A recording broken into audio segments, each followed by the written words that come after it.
وهي فتنة كسر الجيش الذي ما خان.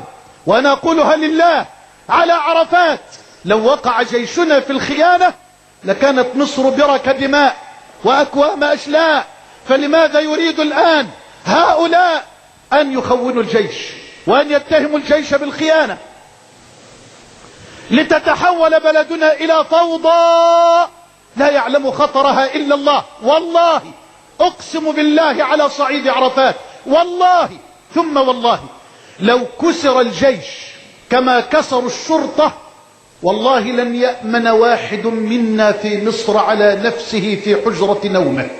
والله لن يأمن على نفسه، لا أقول على مصنعه ولا أقول على ماله ولا أقول على امرأته وأولاده، بل لن يأمن على نفسه في حجرة نومه. لا تسمحوا لأحد أن يحطم الجيش وأن يكسر الجيش. هذا الكلام جيد جدا. لا تسمحوا لأحد أن يحطم الجيش أو أن يكسر الجيش، وهو يتكلم عن فتنة كسر الجيش الذي ما خان. لو وقع جيشنا في الخيانة لكانت بلدنا برك دماء. لماذا يتهمون الجيش بالخيانة؟ والله لو كسر الجيش كما كسروا الشرطة والله لن يأمن واحد منا على نفسه في حجرة نومه ولا على زوجته إلى آخره. كلام رائع جدا قاله الشيخ محمد. أخاطب النظام الحاكم في مصر، أخاطب النظام الحاكم في مصر الآن الذي يريد أن يخوض الآن في برك الدماء وأكوام الأشلاء بدعوى الحفاظ على الأمن القومي المصري.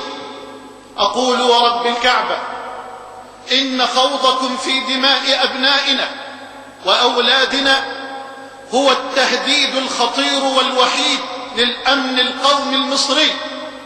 أخاطب الآن الشرفاء في مصر، أخاطب كل وطني مصري شريف، بل أخاطب الشباب الثوري حتى في حركة تمرد وفي حركة 6 من إبريل.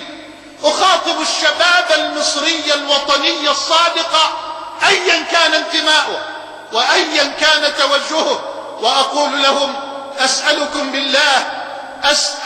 بالله أخاطب فيكم إسلامكم وحسكم الوطني، أخاطب فيكم الرجولة والشهامة والمروءة. لا تتركوا إخوانكم في الساحات والميادين يذبحون، لا تتركوا إخوانكم في الساحات والميادين يقتلون.